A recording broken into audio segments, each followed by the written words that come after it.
we showed up on Saturday, they went in and asked everybody who wanted to participate in the games, and every hand there went up. Yeah. It's not something you normally see. To see the laughter, the tears, the excitement, the guys cheering on the sideline, everybody chomping at the bit, supporting each other, like, that's not a scene you usually get in drug and alcohol treatment.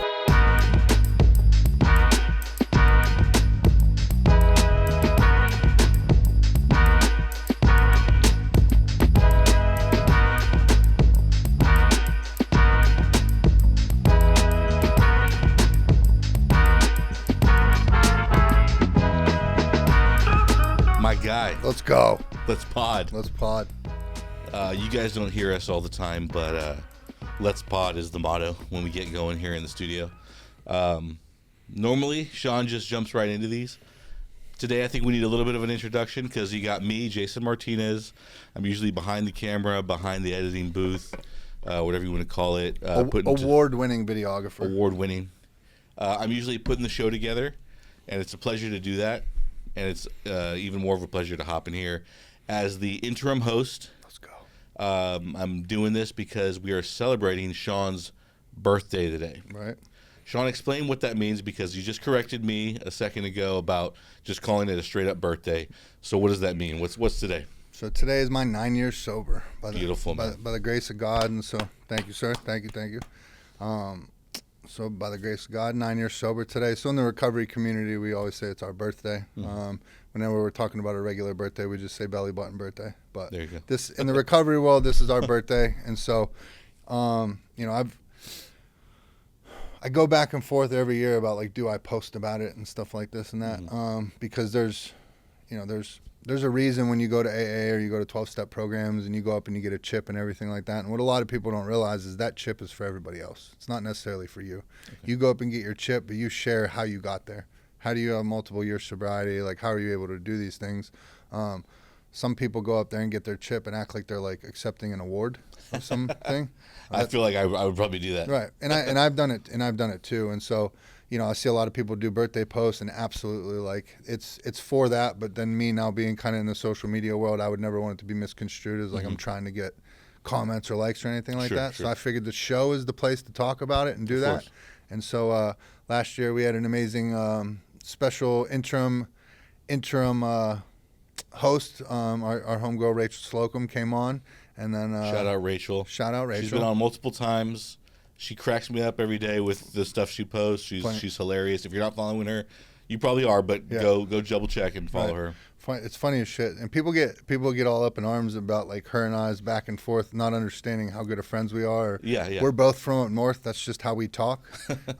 So a lot of people didn't get that, but dude, it's been funny, man. I've been so busy lately with everything going on. A couple of days ago, my wife started saying, "Oh, well, end of the week, Friday. And I was like, what's Friday? And she's like, what do you mean, what's Friday? And then I looked, I was like, oh shit, I didn't even realize. Glossing right over it. I didn't realize it was. And so, our schedules kind of with the studio and all that's been moving around a little bit. And so I didn't know what to do. And it just dawned on me. And then, my wife and I were talking about it last night, and I was like, oh, I gotta have Jason do it. You gotta have it. So and I was happy to come on to do this. I just had to switch. Sometimes I'm a little bit disheveled back there. I'm not on camera, so today I had to put on a little collared hoodie, right. Make sure my hair was right for camera. But it makes sense that you're not distracted, but you do got a lot going on. Mm-hmm. We just had Sober South by an event that was at Atomic Souls. Atomic Souls hosted Sober South by. It was a great event. I made it out there. It was awesome. Bart Crow headlined. That was a cool event. You had that going on.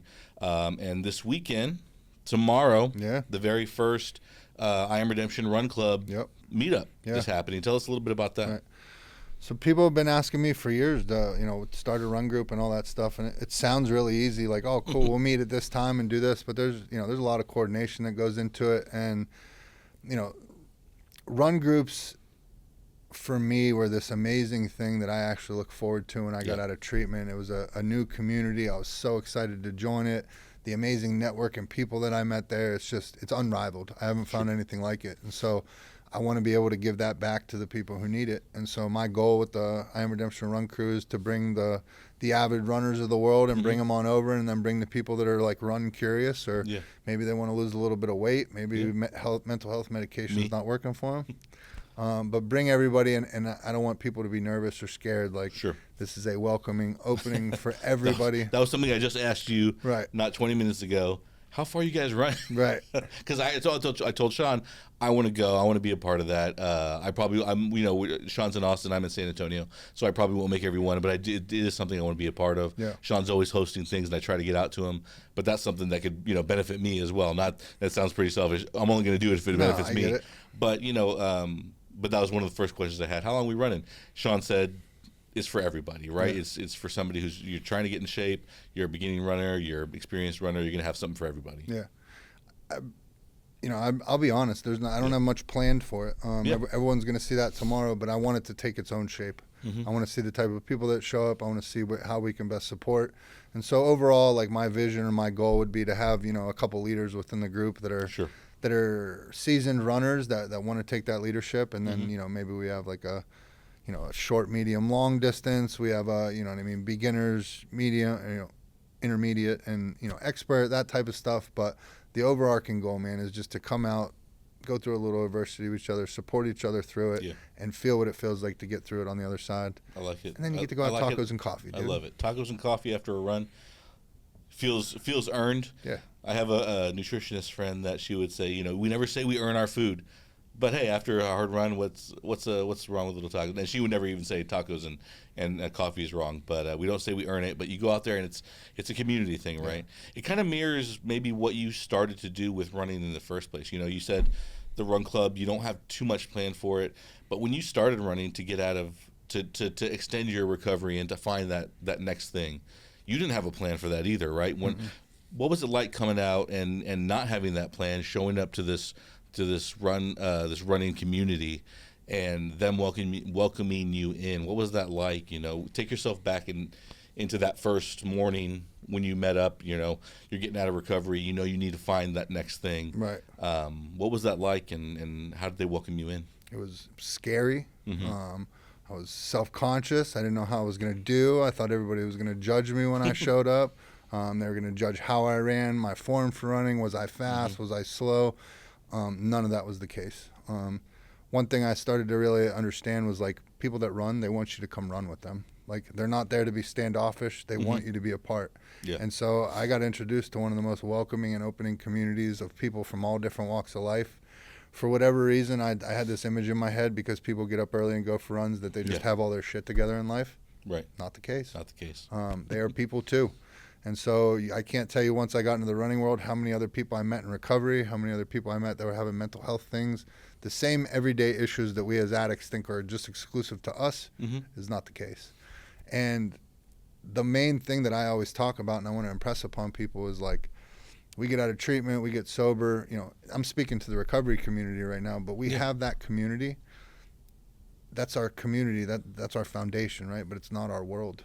And so being able to expand upon that, find other supportive communities, it showed me that I'm able to hang out with normal people. I'm able to go out and do normal things. Just because I'm an addict doesn't mean my life has to shut down. That's right. And the running world is what taught me that.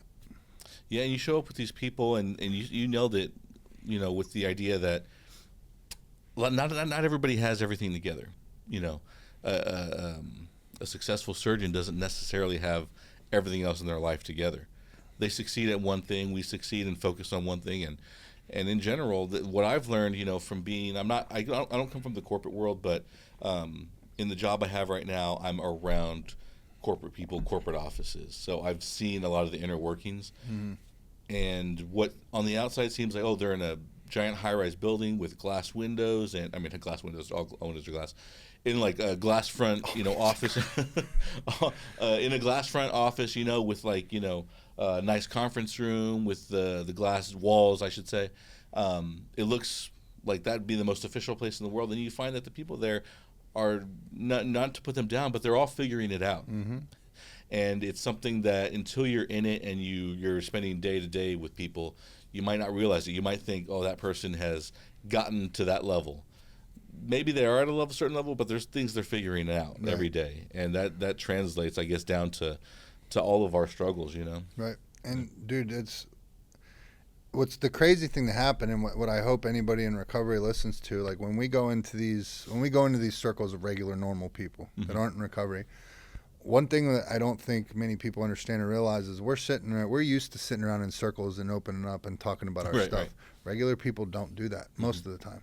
And so when we go into these circles and all of a sudden you're going for a run, you're shooting the shit, and all of a sudden I let it go, like, oh yeah, I got kicked out of the military, I was a heroin addict.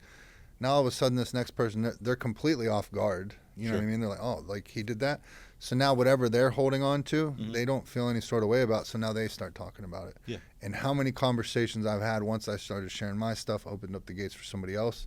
And so what you come to find out is we have a lot more in common with these people than we don't.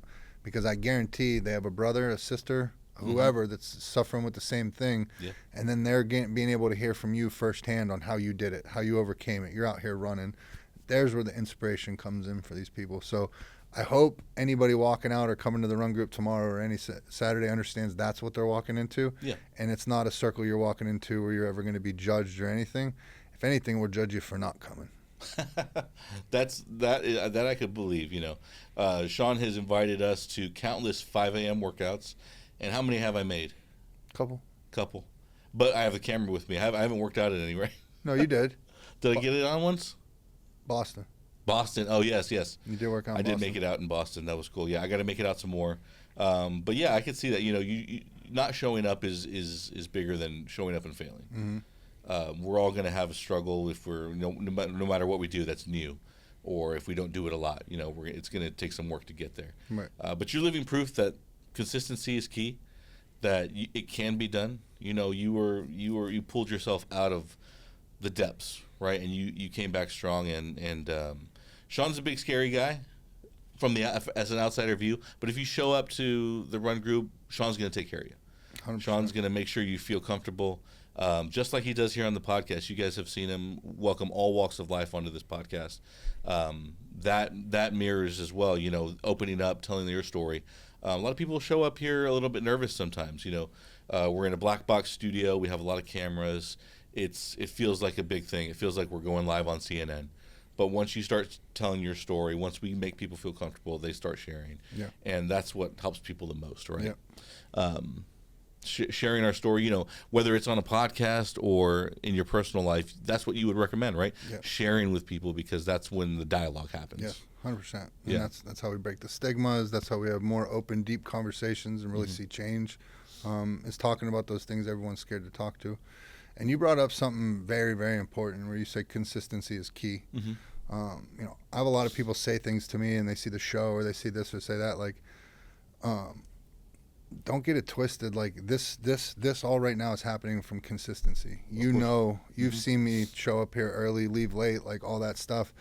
Like this just didn't happen. You know what I'm saying? Absolutely. Yeah. Me running 100 miles, it didn't happen. The only reason it happened is just because I stayed consistent. Right. So whether that's going to the gym, eating healthy, mental health, sobriety, or whatever like that, I tell people all the time, the only difference between us and them is we don't quit.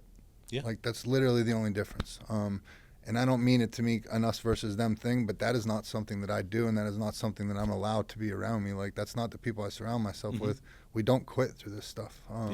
And that's why the things happen in this world that they do. It's completely correct, and I'll take you said we don't want to put sides. It's us versus them. I'll take that as an example though, because I've gone through periods of my life where I'm eating right, I'm in the gym, I'm hustling, I'm busting ass, and I get in really good shape, and I could do that pretty quickly if I do it. The only difference between that version of me and this version of me now, as I'm trying to get back into it, is that I don't do it. I don't stay consistent. I've got a tonal system in my house that my wife kills it on. She's doing fantastic. She's doing amazing. And I have a hard time getting in there, whether it's because I'm busy or not, or just a mental block. I have a hard time getting in there. And we redid a whole room in our house specifically for that. So I understand the struggle if you're not doing it. But the only difference between that is I don't go in there. If I went in there, got started, things would be different.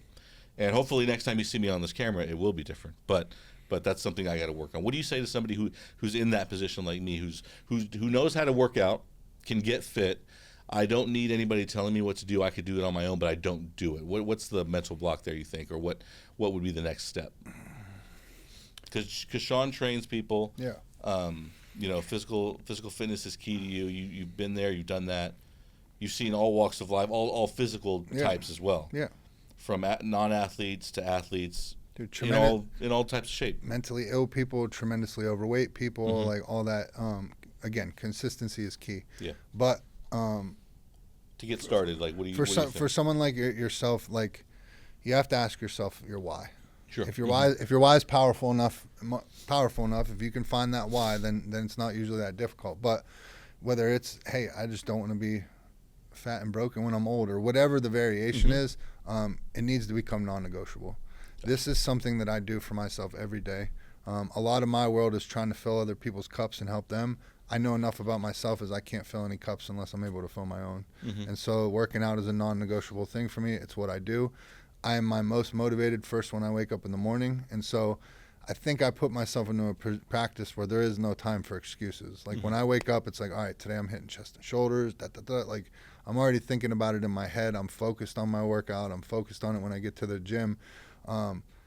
It's so important to me. I get up tremendously early every day just so I can fit that in before I go do anything, because one thing I know about myself is I could be on my way to the gym, someone could cut me off, I'm ready to get out and fight. If I've been to the gym already and somebody cuts me off, then I'm just like, they're probably just in a hurry. Go ahead. Yeah. It just doesn't bother me. And I know the impact of what it makes for me as a person, or the type of conversations I even have throughout the day, if I've worked out or I haven't worked out, are very different. Yeah. And so for anybody like that, I would say the hardest part isn't the working out. It's just making that first decision. And so to you, I would say tomorrow, what time do you normally wake up?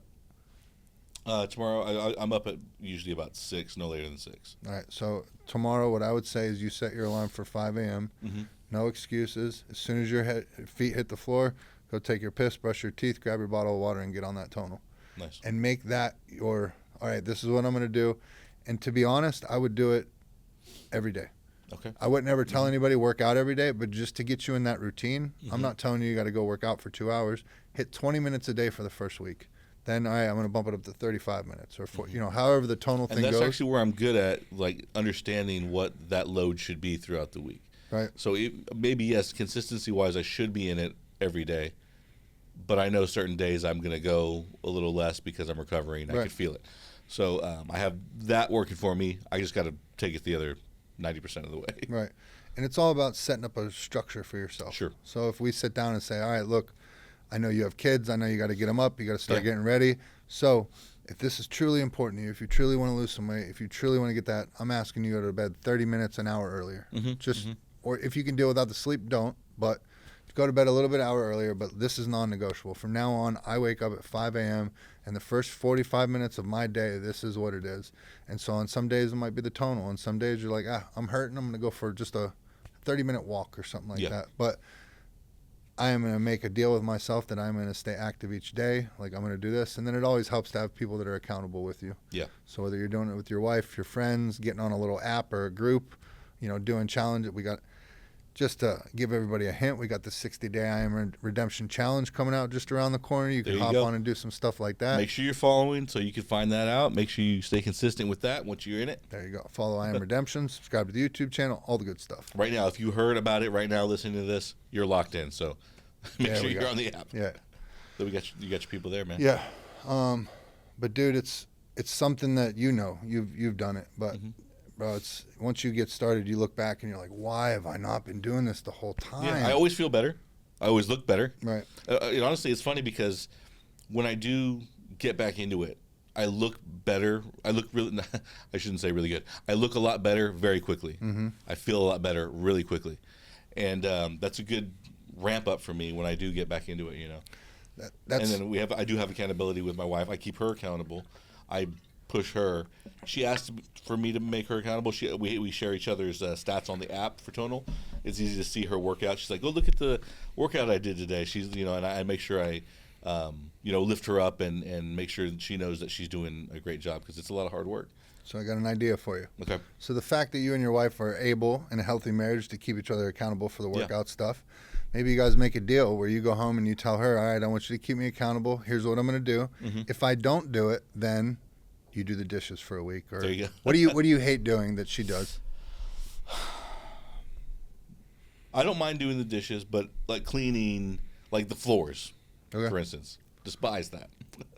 For every week that you don't stick to what your word was with your thing, I'm all floors that week.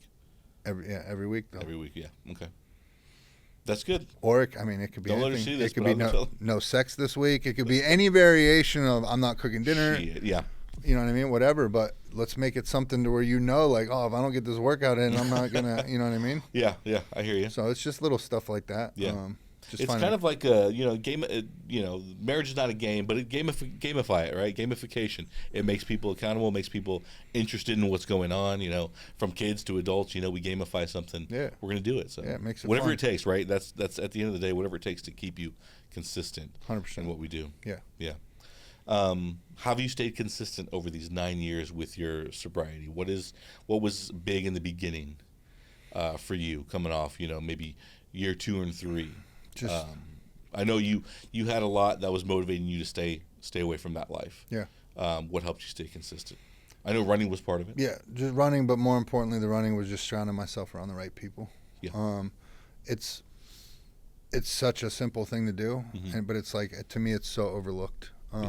Because it's like, all right, I speak from the recovery world because that's the world I come from, but not everybody is always like top notch in whatever anything they do, right? So just because people are in recovery, they might be sober at this moment, but their practices may not be the best.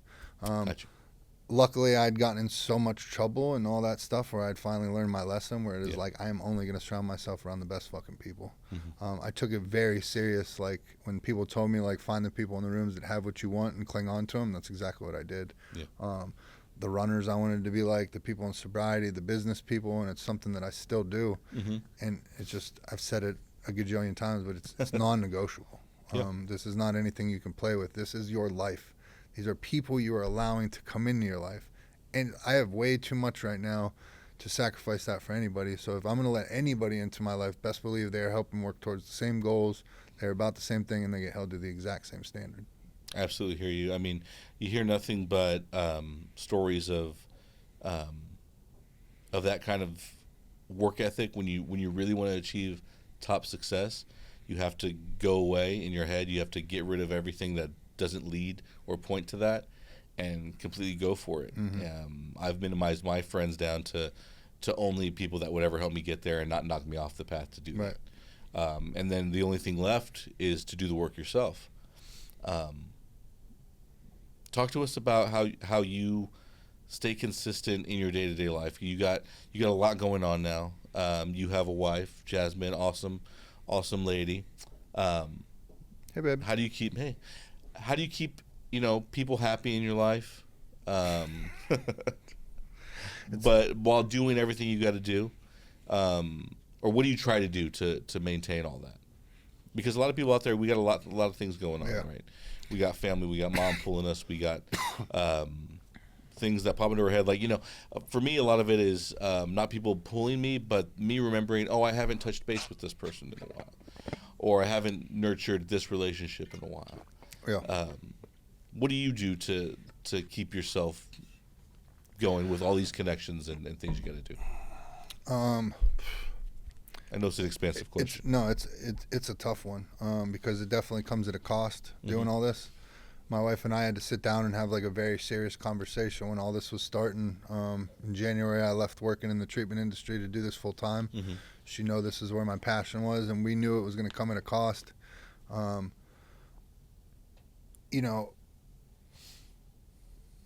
I'm up, hours and hours before the sun ever comes up working on this stuff, and then I'll put in a full day once the sun comes up, and it comes at the cost of my wife most of the times. I'll be home, but whether I'm on the phone or a call, doing stuff on social media, the computer, she's just standing by, and so it's been a process. I'd be lying if I said it was smooth and all that, but we're a strong, healthy couple, and so we started doing some couples therapy, all that, but the biggest thing what I've come to realize is it breaks down to communication. As long as I communicate with her, she's usually pretty good. Now, if I say, we're going to do this tonight, and then, she doesn't hear from me all day, and, I'm not communicating, and then all of a sudden I get home right before we're supposed to leave, now we're not going, that upsets her, and rightfully so. Yeah. We had a moment this morning when I was saying goodbye to her, and she told me happy birthday, and I teared up just because, you lose a relationship, you think things are over in life and all that stuff, but if I wouldn't have ended up with the woman that I did, this wouldn't be a thing. She has stuck by me through all this stuff. She has selflessly waited and sat around as I give my time to other people.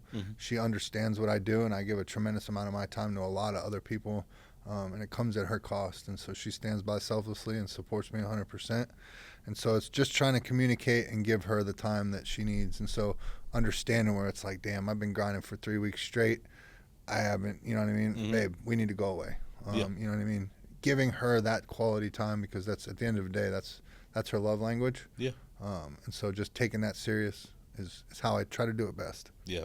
That's a great way to put it, because with all the time spent away, you got to reconnect at some point. You're going to not drift apart, but you're going to want, both of you guys are going to want to feel that connection again. Yeah. And making a point to do that is big, It's been a good lesson. You hear people say it, marriage takes work. Absolutely. You hear that, but then you get married, and then you're like, oh, wait a minute, this is the part where you have to work. Yeah. This is the part where you have to understand, like, I better just keep my mouth shut. You know what I mean? I'm going to let this one slide. Like, understanding the way you have to navigate that to be that for that other person. And that's what the work is being described as. Those moments when you have to table your own thoughts or your own wants in the moment to make things flow. Right. That's the work that a lot of people it's not always out in the open, I got to get here and do this for. It's not always something like that. Sometimes it's the work is putting your own self aside to make things work as a whole. Right. And that's not as easily identifiable until you're in it and recognize, okay, this is the part of marriage that I need to be working on. Right. That's kind of hard. Yeah. It's not always easy to put your own thoughts aside. I mean, I think we always, in any relationship, we want our wants and needs to be at least recognized. Yeah. And if it's not fulfilled, maybe we're not going to be so happy. It's easier to swallow sometimes outside of the marriage, and inside of a marriage, it's sometimes less easy to swallow. And that's where the work from both sides comes from. Not to get all marriage counseling in here, but recognizing those things, I think, helps. Okay, this is the moment where I got to work to help my partner achieve what they need to do, whether that's a task, their love language, fulfilling their love language, whatever it may be. Right. And it's hard sometimes. My wife's amazing at what she does and her job and all that stuff, but you could, there's a difference between having a career where you're fulfilled and one where you're not. You make decent money or whatever. And when we sat down and really started talking about I Am Redemption and started understanding that it was, started off as a podcast, but it's grown into more now. Yeah. She understands that we're like in this building phase and that it's going to take, that this is what it takes right now. But my from day one, I told her my goal is for you to quit your job and you come work on this with me. This is ours. This is the community's. This isn't just mine. This will be built up by the people from within it. And so I think you're close too. You're close to that. We'll see. What working behind the scenes with Shawn has been so fulfilling in its own way. Being able to see how many people you've helped just by doing the podcast, and then all the little extracurricular stuff that, if I go film you, you're talking or whatever, just seeing all the connections that you're able to make with people, and hearing directly from you about people that come up to you and say, that was me, or, I really resonated. Thank you so much. Just from hearing you talk, it's really powerful, man. And it takes a special kind of person to go all in on something like that. And, it sounds like you got the right domestic partner in there too. Jasmine's super chill. I think it takes a real chill person to allow somebody to go down that path and then to deal with it as well. Right. Whether or not there's hiccups in that or things you got to deal with, I think you got the right partner behind you to continue forward, For sure. And to even want something like that for your partner it's a lot. It's a lot. There's a lot of this going on now that wasn't going on when we first met, and so there was definitely a conversation. There's been some things she didn't exactly sign up for, but man, She has embraced it wholeheartedly. She's a homebody. She's not a social person. She's not a networker like me, but we balance each other out perfectly, you know, when we go do that. And so she's the shit. She's been behind you these 9 years, you know. She reminded you, so you could tell it's important to her that she brought it up. She reminded you that, you know, this is your birthday today, you know. Right. That's a special kind of support that make sure you marry the right one. Mm-hmm. We both did. Yeah. So that domestic partnership, it only helps grow everybody's ambitions if it's the right one. And I love that, hearing that, you know, you guys are in it to win it. And you do help a lot of people, man. I've gone out and I've seen Shawn talk. What's on the horizon for, you know, you going out to speak and outside the podcast, like I Am Redemption? Where's the next 6 months for you? I don't know, man. Every day something. It's fun to think about. It is, dude. I don't know. We're having a lot of crazy conversations right now, and I was telling you earlier, man, I'm just excited to be a part of them. Mm-hmm. But as far as the speaking, I just got booked to speak at 2,400 inmates at a max security prison in Ohio. So I'm super excited about that. We're talking about doing stuff with the prison system there. I'm talking with the prison system here in Texas, Arizona. So we got a couple irons in that fire. But man, you want to talk about going and speaking to a captive audience? Walk up into a prison and speak there. Is this the prison you were at? The prison system you were in? So yesterday I was actually at the Coleman unit, which was a women's prison. It was my second time there. TDC I was in, you know, Texas Department of Corrections. I don't know. I just went back there and spoke today. The one in Ohio is not. Okay, gotcha. But man, it's just, bro, it's just something so cool. Yeah. It's something so cool to be. It's like some Johnny Cash shit. Like being able to go back into the prison and stuff. They start hearing about the podcast. They start getting all exciting, and you know what I mean. For them to hear from someone that came from their world and to be doing the stuff we're doing right now is truly special. So, dude, I'll speak anywhere. I don't care. It'll be to one person or 1,000. It doesn't matter to me. You got a message that translates to all walks of life. Thank you. You know, you got something that younger kids can benefit from. Older kids, the ones that have already, whether you're going through trouble, you're on the path to trouble, I think you could change lives, and I think you have. I think it's an amazing thing that you're doing. You have those 9 years behind you, man, and I'm excited to see you through to the 10th. I think it's an amazing journey you're on. What do you see yourself in 5 years? Helping people. That's all I know. Helping people. That's all Shawn knows how to do, is help people, and that's what draws me to you, is like that genuine want to help people. Dude, it's funny. People keep asking me this, and like you just saying, like 5 years. Somebody asked me before, what's my 5 or 10 year plan? Like, I don't have one. Mm-hmm. That might not be a good thing. I know to most business people it sounds crazy. All I know, and I'll say it at 1,000,000, and I'll say it 1,000,001 times. Like, all I know is when I got sober, I put my focus towards helping others and putting good energy out in the world, and good things have continued to happen. And so I'm not veering off the path until it proves me wrong. I just want to continue building what we're doing now. Every week something else takes shape in another way. You know, last week we got to go do the I Am Redemption games at one of the local facilities here in Austin. Bro, that's so cool. Not anything. Go back and check out the footage from what Shawn did last week in the I Am Redemption games, the first of hopefully many, right? Yes. That was at the last resort. The last resort, Last resort. You know, physical challenges. I'm sure there's a little bit of mental challenge in there as well. That seemed like a really cool event to get people moving and talking, right? So if you go to a treatment center, you know what I mean, you got guys coming off hard drugs. You got guys that don't want to be there. There's some that do, but the facility we went to, I think there was about 65 guys there, somewhere around that number. And I'll tell you, for years I've been going out there, and if you go out there for a running thing or something will work out, you'll get a dozen guys that want to do it. You know what I mean? Obviously not everybody wants to do it, but this facility actually did like an I Am Redemption week where they showed 100 Miles to Redemption at the beginning of the week. They showed a couple of our podcast episodes. I went out there and spoke on Thursday, and then we did the I Am Redemption games on Saturday. And so when we showed up on Saturday, they went in and asked everybody who wanted to participate in the games, and every hand there went up. Yeah. It's not something you normally see. To see the laughter, the tears, the excitement, the guys cheering on the sideline, everybody chomping at the bit, supporting each other, like that's not a scene you usually get in drug and alcohol treatment. those dudes were so excited and ready to come out to the run group when they got out. That's not usually when you start seeing addicts and alcoholics talk about leaving treatment, they get really nervous.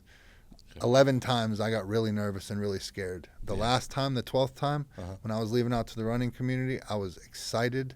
I couldn't wait, and I hit the ground running. And hopefully I can give a piece of that to these guys. Mm-hmm. I think that's an important thing you mentioned right there. It took you 12 times to get out, right? 12 times. So if you're at that first or second time, it may be a long road ahead, but it's not impossible. No, not at all. It's not impossible. I think it's, you speak about it all the time, but hearing about those failures, would you even call them failures? Those times before where you didn't make it through? Lessons. Lessons. Okay, there you go. I figured you wouldn't want to use the term failure because it's all part of the process. My views on things continue to adapt the older I get, but I do firmly believe that there's a blessing in every situation, no matter how bad it is. You're going to be able to find some sort of blessing out of it. And so, every time I went to treatment, it's like relationships. Mm-hmm. I wouldn't say my last 12 relationships were failures. They were all learning lessons, just like all the other 11 times I went to treatment. But I learned a little something in each time. And to be honest, most 11 of those times I was never going for the right reason. Right. It was always me trying to get out of trouble or this or that. So that last time was for real. Yeah. And it was a very modest state-funded facility that was not doing anything cutting edge or anything like that. But the one thing they did, they introduced me to God, and they gave me enough time where I could sit there and learn the things I needed to learn, get the tools I needed to do, plug me in with the people I needed to, and allow me the freedom to go out and join the running community. And I was running races they're called a new entry. They're in Austin, Texas, but amazing facility. Very cool. Throughout those 9 years of sobriety now, let's switch it up and talk about what your new walkout song is. What my new walkout song is. If you watch this show, you should be watching this show. Shawn asks his guests. Tonight he's walking out for the heavyweight UFC championship of the world. What's his walkout? What's your walkout song? Is the question we ask. Yeah. So you always say yours changes pretty consistently. Yeah. There's another milestone. 9 years, 9-year birthday. What is your walkout song for year 9? And we won't hold you to it for the whole year, of course. Specific.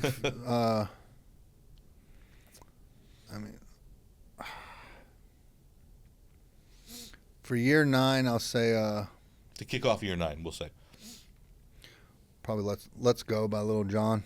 Let's Go by Lil Jon? Yeah. I like it. Lil Jon can get you hyped quick. Yeah, dude, I'm just, man, it's hard to even explain. I'm just so excited for life. That's good. I'm just fucking ready. Yeah. Whatever it is, let's go. I love that. It's just the energy right now.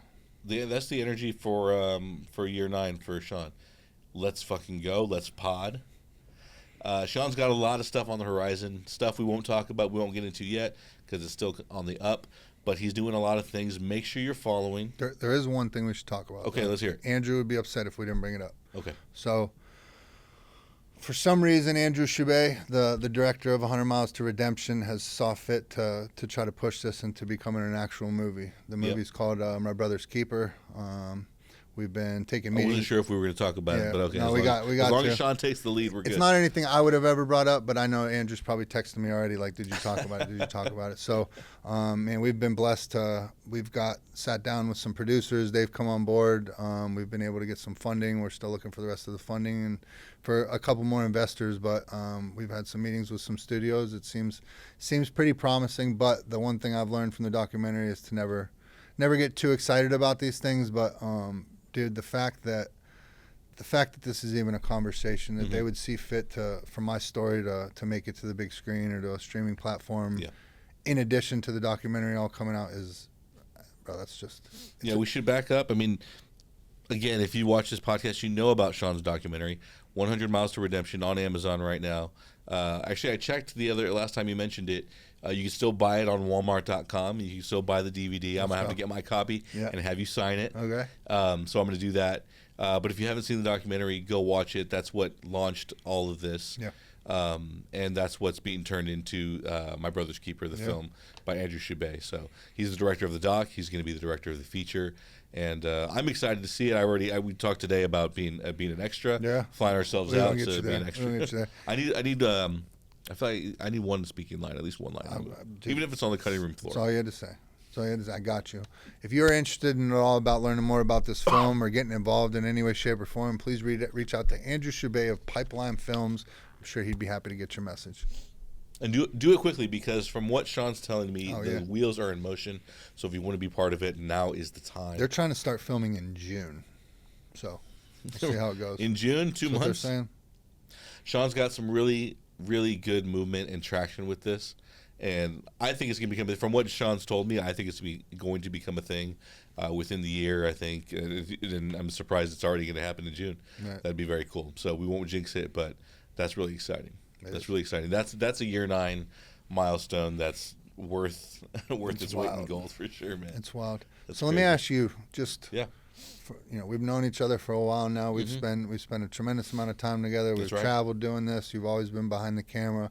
What has been your experience seeing this journey? Because I just pulled up the video the other day of when we did the launch party here. Yes. And we had the entire studio filled. The waiting room out there was filled, and you did my introduction, and I got up and spoke for a little bit. But, dude, just to think from where we were that day, or like us doing our first episodes, pulling our first clips, to what we have now as far as the studio, the following, the listenership, and all that, what has it been like for you?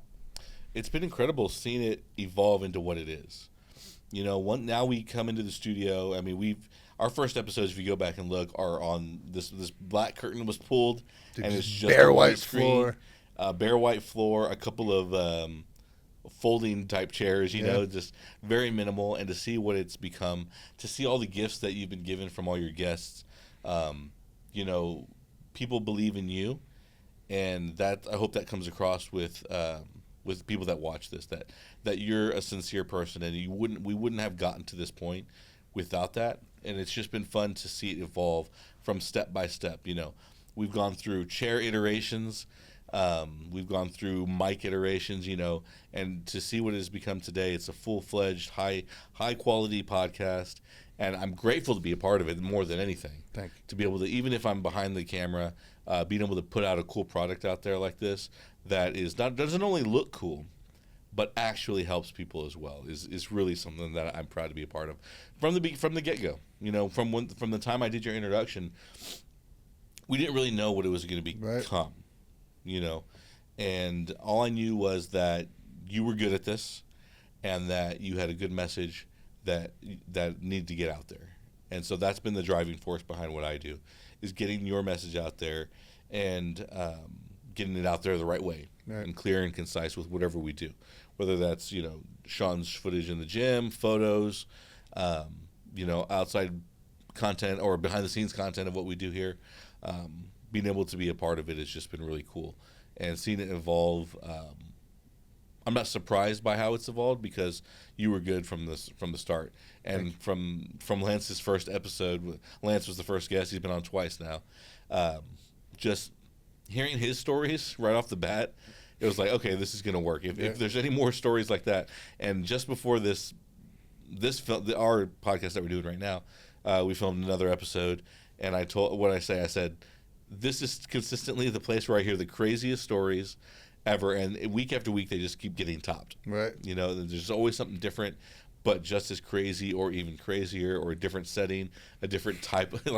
You'll hear the stories as you go through the pods, but consistently sitting back there trying not to be vocal because we're recording, but Shawn will look over at me and I'm like just busting out, either laughing or in shock or something like that, and that's been as fun to experience as just putting out a quality product. Right. People don't understand the disservice they do themselves only following the podcast on social media and not actually listening to the episode. Yeah. Because they have no idea the stories that they're missing. There's so much of that I can't put on social media because they'll flag me. So listen to the full episode.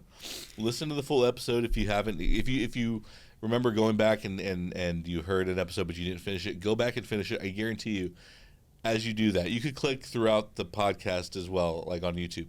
like go to certain timestamps, you're gonna find a story or a soundbite that just blows your mind or that is pretty unbelievable. That's what we do to get, the intros to the podcast. Yeah. I'll jump to any part where you have a guest telling a story, and I know I'm going to find I've a always juicy wondered, tidbit. I've always wondered how I wonder how he always, like, does he skim through this? How does he always find, because you always find a great clip to open up with. Yeah. But then now that I think of it, you probably don't have to click far. I never do. I never have to click far. I know that I could go to, on most guests, I could go to the end of whatever they're, if they talk for 3 minutes or something like that, I could go to the end of it, and they're probably wrapping up a pretty crazy story. Yeah. And usually that works. Right. And then we have a nice little teaser for the podcast. But those stories are real, and they are frequent. So go back, and if you haven't finished an episode, go back and finish an episode. You're going to hear something that's pretty wild. Amongst almost all your guests have had something, from the ones that are in recovery to the police officers to chefs. There's always been something that's like, wow, really? That's wild. And that's what I'm Redemption's all about. Sharing those to know that we have those same connections. We have some crazy times that people have gone through and have made it on the other side, and that's kind of what I'm Redemption's all about. 100%. That's right. What do you feel like? I feel like I'm taking the hosting back now. So take it back. See, this is because you're good at it. You fall right back into your natural position. You're right. What So to you, I'm not saying your favorite, but who are 3 guests just off the top of your head that stick out to you? 3 episodes. 3 episodes. Lance is one.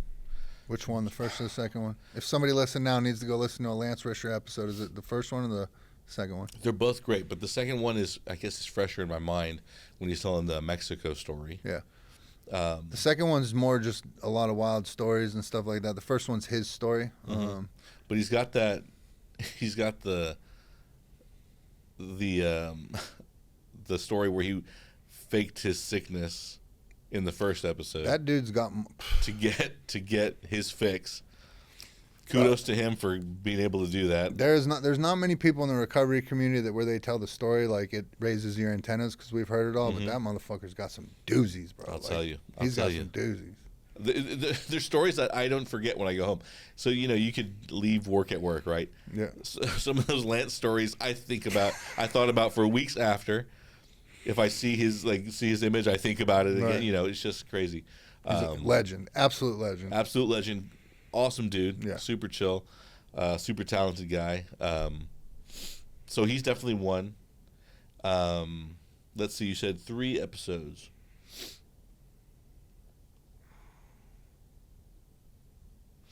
I'm sorry for forgetting names. The baseball player that you had on, Brandon Puffer. He was such a larger-than-life character to me. Coming in here, he's a huge guy, and then hearing his story was kind of crazy as well. I liked his, not that it's a good thing, but I liked his story because he came from such a place at the top. Yeah.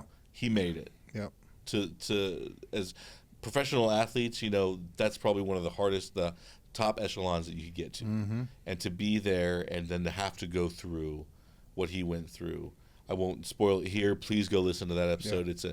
It's a really inspiring episode. He's a great guy, but to that level of drop is I can't fathom having to go through that. That's what, yeah. And him going through that is something that's pretty wild. Yeah, most people don't feel bad for you. You know what I mean? If you've reached that upper echelon of society or professional athlete or whatever, but you should be so grateful, right? They'll say. If you wanna humanize it, I mean, imagine being there and then falling all the way down to rock bottom. It's a lot longer fall than I had. You know what I mean? And it seems like in the story you can't pinpoint that he is falling. Like when he's in it, it's a really really amazing story to hear. Shout out Brandon. Shout out Brandon. I just talked to him yesterday. Oh, very cool, very cool. And then, gosh, see, that's how this podcast continues to impact because he had somebody close to him that needed some help. And so from that, he reached out to me, and we're getting him help. All these connections are very meaningful, and whether they're helping people in the moment or down the road, I think it's what you do is very inspiring because somebody could turn these on a late Thursday night, unassuming night when they're having a bad time, and all of a sudden they find the motivation to change their life. Yeah. That's what's cool about this podcast, about you guys watching it and sharing it, is that just know that it could help somebody who is not expecting it. That's the beauty about, podcasts in general. Whether you need financial help, there's something out there for you, physical help, and then what we do here, you never know when it's going to be the right thing for the right person in the right moment. Yeah. And so that's why it's important to, if you vibe with that, if you vibe with Shawn, if you vibe with the message, to watch, to share, to like, subscribe, do all those little things, not just because it's going to help raise the profile of the podcast and the platform, but because the platform is tailored to help people. Yeah. And that's why it's more important than anything for something like this. And if you're like, if you're somebody that is listening to this, and those people, I have people that reach out to me on social media that are avid listeners to the show, and I can't thank y'all enough. Your messages mean the absolute world to me. It lets me know that I'm headed in the right direction. But this is ours. I Am Redemption is not me. This is about the community. This is for us. This is me being able to put up people on here who I believe in their message. I believe in their story. I've been blessed to have a platform, and I'm going to use this platform to amplify the voices that I think are really making a difference in this world, the stories that truly, really need to be told. It's not about only having big people on here, big guests. Big guests are great. They help bring eyeballs to the stories that really matter, that are people that may not have big social media followings. That's what this podcast is about platforming the people that deserve it, that are using their experience to help other people, and that are unapologetically unafraid to get up here and bare their soul and talk about the things that they've really been through, because that is what changed my life, and that is what helps change other people's lives. Absolutely. Couldn't have said it better myself, Shawn. And I don't want to creep out on the third person, but I did have to go back and look through the list. Frank Parisi brings all the energy in the world to the podcast you've had him on, and is taking his own story and helping people as well. That's a beautiful thing. And hearing what he went through, again, I'm not going to spoil it. Go listen to these podcasts, because you're going to be inspired. You're going to be wowed by what these people have gone through. But Frank's story of what he went through and how he's doing what he's doing now is unbelievable. There's not many people in this world that can get me going like him. But like when that dude starts speaking and we get in a conversation and he starts getting passionate, I'm ready to run through a brick wall. Like, and he gets passionate quick. People, yesterday morning I was clipping up some stuff and I went back through. He sent me all of his footage and phone clips from when he was in the hospital. Mm-hmm. People don't have 1/10 of the idea of what this dude's been through. Right. I've sat there and watched the videos of him shaking in bed, crying.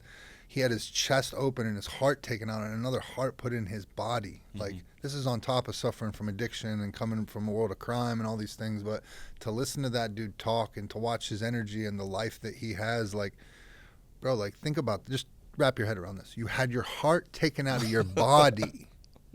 Can't imagine it, bro. And now this dude's flying all around speaking with the most passion I've ever seen out of another human being. Like, if that's not a second chance at life, if that's not a message for you that you're supposed to use your experience to help others, like, if that's not that, what is it? Yeah. No, that's, and you could see it in him immediately. I've only been able to hang out with him 3 times now, but there was never a second where he wasn't smiling or positive or engaged with what you were saying. He didn't have to be engaged with me at a certain point, but he's sitting there, he's listening, he's offering his insight on something, and bringing that energy after everything he's been through. It takes a special type of person. So go listen to Frank's episodes. He has a book out as well. Yeah. Great dude. Yeah. I met so many great people being able to do this. So I have to really take the time and thank Shawn, because he's always welcoming with his guests. He's never don't talk to the, you're never big time. You're not a big timing type of guy. No. Excuse me. He's not a big timing type of guy to where he's gonna keep somebody at bay. He introduces, he welcomes. Shawn's always letting people be part of the conversation, and I think that's what draws people to you, and I think that's what makes you able to help people. Hell yeah, bro. I got a badass fucking team here. Absolutely. I'm introducing all you guys. That's right. TXi Studios, JR, Andrea, Jason, everybody that works for TXi Studios that has made this a possibility for me. I can't thank you. Y'all have changed my life, and you are helping change other people's. From the bottom of my heart, fucking thank you. I couldn't have said it better myself. Shawn, the way we like to wrap up this podcast is if you would take a look into your camera, that one right there, and give us your year 9 I am statements to start off your year 9 birthday. I am Shawn Livingston. I am redemption. I am so fucking grateful. I am humble. I am excited. I am excited for life. And by the grace of God, I am 9 years sober. 9 fucking years. Baby. What? I'm proud of you, bro. Thank you, sir. Thanks for having me My brother. do this, and I look forward to the next one every time. For every 2 a.m. message you get from me, I'm sorry, and I fucking thank you for everything you've ever done. Don't apologize. Don't apologize. I love waking up to text from Shawn. I mean, one of these days we got to go over your schedule and like exactly how you maintain that. I'll never know. I couldn't do it, but Shawn's a powerful guy. He's locked in at all times. If you're ever up at 2, 3 a.m. Central Time and you need some help, DM me on Instagram. I can guarantee you I'm awake. So He'll get it. He'll respond. 100%. Whatever you need. There will never be a comment or a message I'm not going to reply to. So if y'all need it, please reach out. You're the man. Thank you, brother. I love you, man. Thank you. Love you too.